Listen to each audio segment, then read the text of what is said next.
Prims, ketemu lagi dengan saya Dr. Vira. Di Prims Talk kali ini kita kedatangan seorang narasumber yang masih muda tapi udah sangat berbakat dan jadi kebanggaan di rumah sakit kita karena menjadi satu-satunya nih dokter spesialis bedah saraf konsultan pediatri. Siapa lagi kalau bukan Dr. Abdurrahman Mauza, spesialis bedah saraf konsultan pediatri. Apa kabar dokter? Sehat, alhamdulillah Vira, makasih. Iya dokter, di sini kita mau ngobrol seputar kesehatan. Kali ini topiknya sedikit menarik nih dok, karena baru weekend lalu Vira bawa anak-anak berenang nih dok. Nah, di kolam renang itu ditulis dilarang berenang bagi yang menderita ayan dok. Agak apa ya ini ayan sebenarnya dok? Ya, betul. Apa ayan itu sama dengan epilepsi ya dok? Ya, mungkin secara bahasa awam ya, maksudnya bahasa kita ya, itu ayan itu epilepsi atau kejang lebih tepatnya. Cuman kalau memang epilepsi itulah kejang yang secara terus menerus gitu. Kejang yang terus menerus.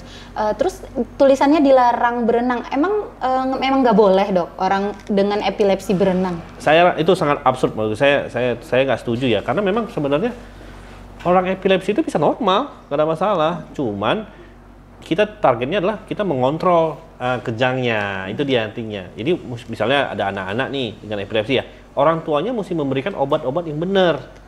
Artinya yang tepat, karena beberapa kan banyak obatnya yang tepat dan dosis yang tepat, maka biasanya kejang itu akan terkontrol. Kejangnya akan terkontrol, berarti nggak ada larangan aktivitas tertentu dong dok? Sama kayak kita boleh aktivitas sehari-hari ya dok? Cuma memang beberapa penelitian jangan terlalu dipaksa, jangan capek. Karena pasti akan mengganggu itu. Jadi kalau berenang silakan ya, tapi jangan dipaksa. Maksudnya lebih tepatnya ya olahraga, aktivitas berat, jangan, tidak usah gitu. Mungkin Prims pada bertanya-tanya nih, sebenarnya penyebab epilepsi itu sendiri apa sih dokter? Nah, jadi memang penyebab epilepsi itu beberapa teori itu yang paling penting itu adalah paling terkini ya, maksudnya adalah gangguan listrik. Nah, jadi gangguan listrik pada otak itu akan terjadi epilepsi atau kejang, bangkit kejang. Nah, memang ada kalau secara foto, secara morfologi kalau kita lihat dia otaknya normal gitu. Tapi kalau kita MRI yang lebih canggih, MRI kita potongan tipis, kita bisa lihat itu bagian otaknya yang kecil tuh ada bagian yang pasti yang rusak. Maksudnya bukan rusak ya, terjadi gangguan yang perubahan. Nah, sedikit aja, tapi itu akan membuat epilepsi dan kejang. Gitu. Itu untuk epilepsi sendiri ada berapa jenis ya dokter? Nah, jadi epilepsi itu ada banyak jenisnya, tetapi yang kita yang lebih gampang aja ya. Nah, yang paling gampang itu adalah yang paling gampang itu ada namanya yang parsial atau yang setengah, atau vokal boleh, atau yang general dia semua. Maksudnya tiba-tiba kalau yang parsial itu gimana? Contohnya misalnya dia kejangnya tangan aja nih, setengah badan, atau dia nih. Nah, kalau yang general tuh yang sampai kejang bangkitan. Berarti yang dinilai dari bangkitan kejang, bentuk kejangnya, bentuk kejangnya, benar sekali bentuk kejangnya. Tapi jangan salah ya, kejangnya ada juga yang tiba-tiba saya punya pasien tuh dia kejang gini. Kalau kejang dia terdiam gini. Malah terdiam melongo gitu ya, melamun gitu kan. Melamun, habis itu dia nah tadi dia nggak sadar tuh. Itu kejang. Padahal itu kejang. Nah, kita kejang itu kejang absen itu sering orang anggap remeh. Kenapa? Karena kejang itu lebih lumayan bahaya. Kenapa? Karena orang nggak tahu. Nggak sadar. Coba pikirkan lagi bawa mobil, jadi gitu. Bisa tabrakan. Gitu. Nah, itu yang paling hati-hati. Ya, mungkin Prims juga udah ada seliweran di Instagram nih dok beberapa waktu lalu. Itu seorang anak tiba-tiba lagi makan terdiam kayak gitu, tapi orang tuanya malah ketawa-ketawa. Cuman di kolom komentar itu kemungkinan yang dokter ceritakan tadi, kejang absens namanya. Absens, benar. Kejang. Itu sebenarnya kita nggak boleh, kalau kita orang tuanya jangan ketawa juga ya, maksudnya, tapi jangan panik. Maksudnya. Mungkin itu karena tidak tahu ya. Tidak tahu, biasanya nggak tahu, jadi jangan panik. Cuman memang itu kejang sebenarnya. Itu kejang. Kalau kejang kayak gitu bisa sembuh nggak sih dok? Nah, jadi kita bukan kata-kata bukan sembuh ya. Kejang itu adalah kita maksudnya adalah terkontrol atau bebas epilepsi. Targetnya kita itu bebas kejang. Tapi kalau misalnya bilang sembuh, kita nggak bisa sembuh total. Tapi kita targetnya adalah bebas epilepsi, bebas kejang. Berarti kejangnya terkontrol ya dokter? Yes, terkontrol. Itu sebenarnya penyakit turunan atau enggak ya dok? Maksudnya kayak misalnya nih bapaknya menderita epilepsi, udah pasti anaknya kena apa enggak dok? Tidak pasti, tapi ada beberapa bisa meningkatkan resikonya meningkat, tapi tidak pasti, tidak ada. Tidak pasti 100% anaknya bakalan epilepsi juga. Tidak. Di Indonesia sendiri sering kasus kayak gini ditemuin ya dok ya? Banyak. Prevalensinya banyak. Banyak, cuma memang kita kelemahan kita memang kita tidak punya data bank. Jadi kita lagi Kemenkes juga membuat data bank yang bagus sekarang nih lagi perkembangan akan ada kita lihat prevalensi itu anak-anak. Banyak, kita masih pasien-pasien kejang pada anak itu banyak. Berarti kalau misalnya dari anak sudah kita treat nih dok, dikasih terapi, terkontrol lah kejangnya, itu ada kemungkinan bakal kambuh di rentang umur berapa sih dok? Ya, jadi sebenarnya tidak akan ada rentang apapun, tidak ada penelitian. Tetapi pada saat usia-usia remaja, obatnya tidak disesuaikan, dosis yang tidak sesuaikan, maka akan terjadi gangguan-gangguan. Mungkin udah remaja kayak capek minum obat itu kali ya? Iya, biasanya kan kita kalau udah gimana kita bilangnya, itu udah normal ya misalnya manusia itu ya. Jadi kenapa contoh ya mohon maaf, obat TB itu termasuk paling tinggi kegagalan minum patuh obat. Karena panjang 6 bulan. Lama ya dok. Coba pikirkan dengan epilepsi yang seumur hidup. Iya juga. Kita kan punya ya namanya manusia kadang-kadang kita lupa atau sengaja dilupakan karena capek saya minum obat apa terus gitu kasar. Paling simpel bosen minum obat gitu ya dok ya. Benar sekali. Berarti kalau tadi di awal kan dokter bilang tidak ada batasan aktivitas tertentu nih buat pasien penderita epilepsi. Yang penting jangan terlalu berat. Yang penting jangan terlalu berat dan terlalu capek. Tapi kalau untuk makanan minuman itu ada pantangan nggak? Nggak ada, tidak ada. Nggak ada juga ya dok? Cuma memang ada beberapa pasien yang kalau minum kafein, misal kopi, dia terjadi, dok kita kayaknya lebih gampang stimulasi. Jadi kan kafein kopi itu dia menstimulasi otak, jadi itu bisa membuat kejang. Tapi itu sangat jarang, saya rasa tidak jelas lah, saya belum dapat lah penelitian gitu, belum. Mungkin ada tapi saya belum membaca, tapi belum. Berarti nggak ada yang dilarang juga sebenarnya ya dok ya? Kan kadang ada pasien yang datang dengan, ih jangan minum dingin-dingin nanti ayamnya kumat katanya. Oh nggak ada, itu nggak ada hubungan, ya, minum aja. Nah masih bersambungan dengan mitos juga nih dok. Iya. Tadi dokter sebut kopi. Kayak waktu saya lahir nih ya dok, uyut-uyutnya dari si bayi gitu atau yang masih ya orang zaman dulu lah ya dok, dalam tanda kutip bilang suruh bayinya tuh dikasih kopi supaya bayinya nggak kejang. Itu mitos atau gimana sih? Udah jelas lah mitos itu ya. Masa bayi disuruh stimulasi otak dengan kafein? Jangan, ya sangat jangan. Ya, saya itu mitos banget. Mitos ya.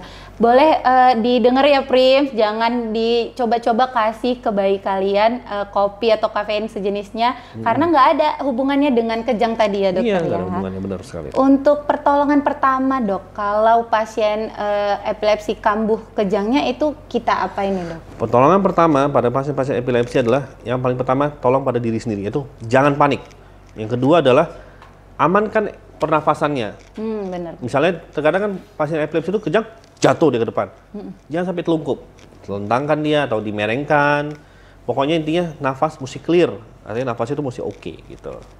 Kalau pencegahannya dok supaya nggak kambuh tadi? Iya, jadi pencegahannya itu adalah saya udah bilang tadi, minum obat tetap. Kita mesti minum obat. Tidak ada pencegahan lain. Artinya obat itu mesti diminum dan mesti patuh. Mesti patuh terhadap obat-obat yang dikonsumsi. Betul sekali.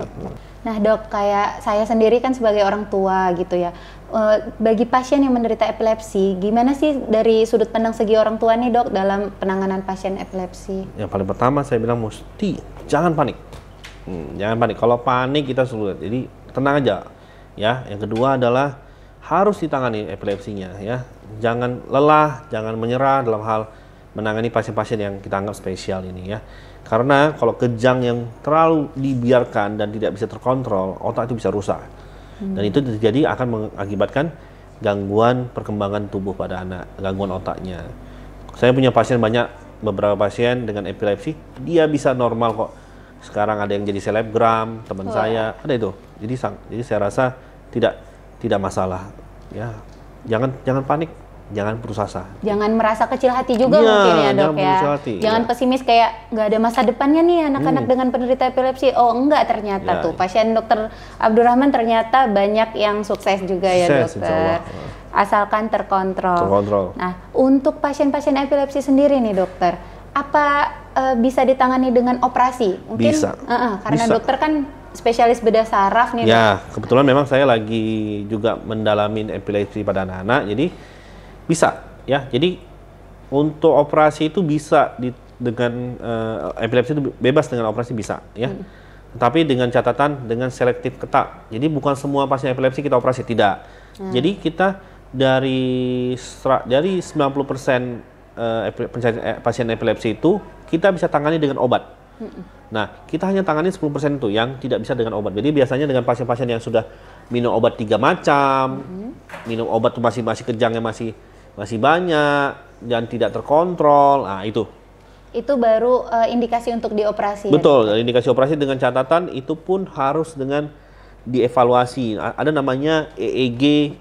Dia EEG-nya bukan EEG sebentar ya, tapi EEG-nya itu sampai 1 harian sampai 2 harian. Kita melihat mana yang mesti dibuang kasarnya gitu. Oh, gitu.